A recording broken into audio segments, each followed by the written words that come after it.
Late on Thursday night, former Labour MP Zarah Sultana announced that she was quitting the party and starting a new political party with former Labour leader Jeremy Corbyn. Now, both have had the Labour whip removed or suspended.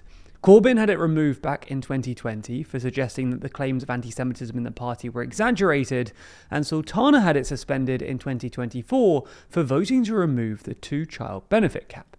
Both Corbyn and Sultana have been staunch supporters of Palestine and have frequently spoken out against the actions of Keir Starmer's Labour government. So their new party will be positioning itself to the left of Labour, aiming to attract those voters who are frustrated by Starmer's rightward shift in office. So in this video, we're going to have a look at whether such a party could actually get off the ground, attract supporters, and ultimately become a new force in British politics.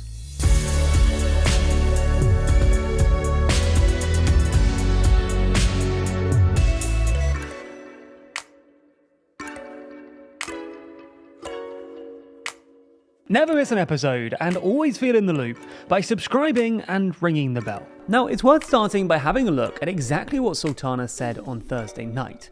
In the statement, she claimed that she, along with Jeremy Corbyn, would co-lead the founding of a new party with other independent MPs, campaigners and activists. She says that the Westminster system is broken and raises the issue of wealth inequality and the genocide in Gaza.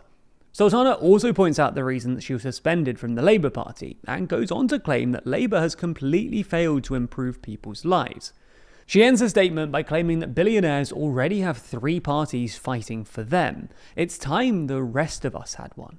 Clearly then, there's an element of left-wing populism to this party, a rejection of the mainstream, and a promise to be a true representative of the people. Now, it's possible that Zarah Sultana jumped the gun with this announcement, as Corbyn didn't publicly comment until Friday afternoon, when he put out a slightly less definitive statement, saying that the democratic foundations of a new kind of political party will soon take shape, adding that discussions are ongoing, and seemingly avoiding to use the term co-lead.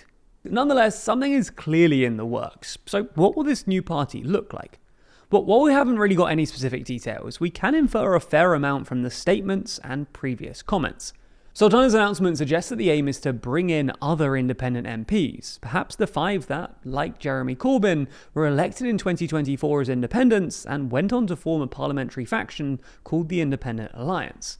Presumably, this new party would also hope to bring over other left-wing former Labour MPs, such as John McDonnell and Absama Begum, who also lost the whip for voting to scrap the two-child benefit cap, or even get some defections from friendly Labour MPs, like Diane Abbott, Rebecca Long-Bailey, and others. However, leading Corbynite MPs, including Abbott, McDonnell, and also Labour's Clive Lewis, have reportedly rejected the idea of leaving Labour to join a new party.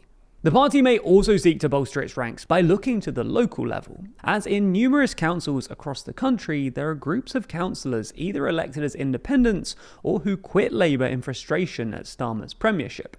This is something that Corbyn himself referred to when questioned about a prospective new party. There's a lot of people all around the country in different independent groups. You look in Birmingham, look in Liverpool, look in Southport and so on. There is a thirst for an alternative view to be put. I'm working with all of those people. That grouping will come together. There will be an alternative view and there will be an alternative put there, which is about a society that deals with poverty, inequality, and a foreign policy that's based on peace rather than war. And would you like to lead that group? I'm here to work. I'm here to serve the people in the way I've always tried to do. Now, as we see it, there are essentially 2 reasons why Sultana probably decided that Thursday was the right day to launch the new party.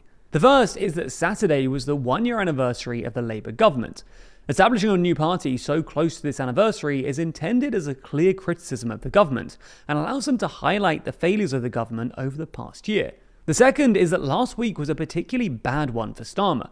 While he managed to subdue a backbench rebellion, this was at the cost of gutting a welfare bill that he'd spent weeks and huge amounts of political capital trying to justify. Not only does it now look like Labour backbenchers can push a weak Prime Minister around, it will also frustrate the scores of Labour MPs who were pushed into arguing publicly that it was necessary to deny the personal independence payment to more disabled people. Not only could these MPs become more frustrated at the government and rebel more, but they could also start to look for a political home elsewhere.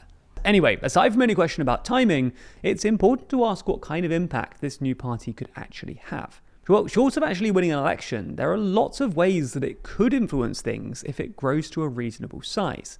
In the case of a hung parliament or narrow government majority, with a decent number of MPs, the party could exert influence in coalition negotiations or in the passage of legislation.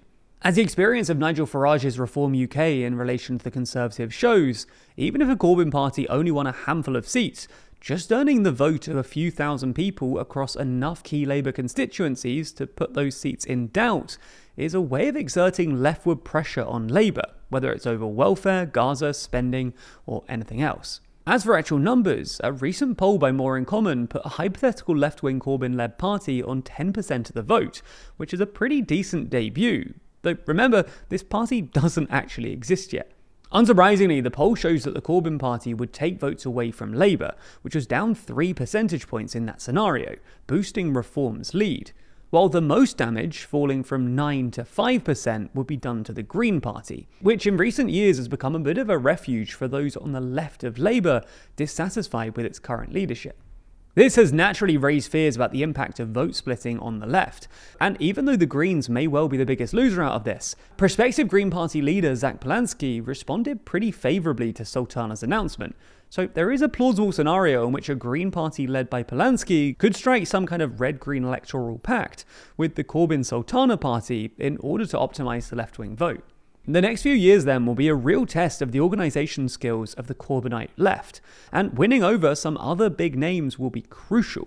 But the slightly jumbled announcement and apparent rejection by certain Corbynite figures is not exactly a fantastic start.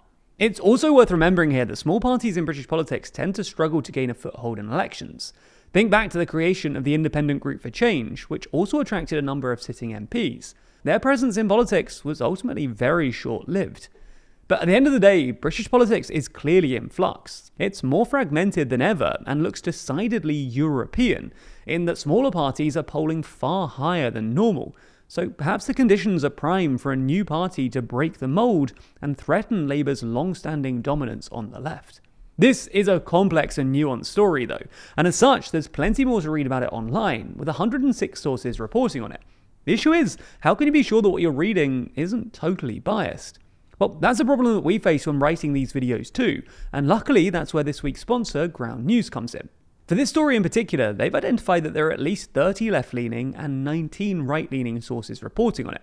In fact, in addition to this, they've also shown the main differences in the headlines among left and right-leaning outlets, with left-leaning outlets framing the new party as a vital left-wing alternative, and right-leaning outlets framing it as divisive and hard left. We're able to do that thanks to Ground News, whose incredible website and app lets you discover the news and pulls back the curtain on media bias. That's because every story comes with a quick visual breakdown of the political bias, factuality, and ownership of the source's reporting, all backed by ratings from 3 independent news monitoring organisations. But one of the best parts of the app is their blind spot feed. It presents you with stories and articles that haven't been reported on by one side of the aisle or the other, helping you better break out of your media bubble and discover what those on the other side of the political spectrum are really saying. For instance, if you lean left, you might have missed this story about Macron pressing Starmer on recognising a Palestinian state, because only 8% of reporting came from left-leaning outlets. However, if you regularly check the blind spot feed, you get shown what you're missing, helping you keep on top of what the entire political spectrum is thinking about, and why.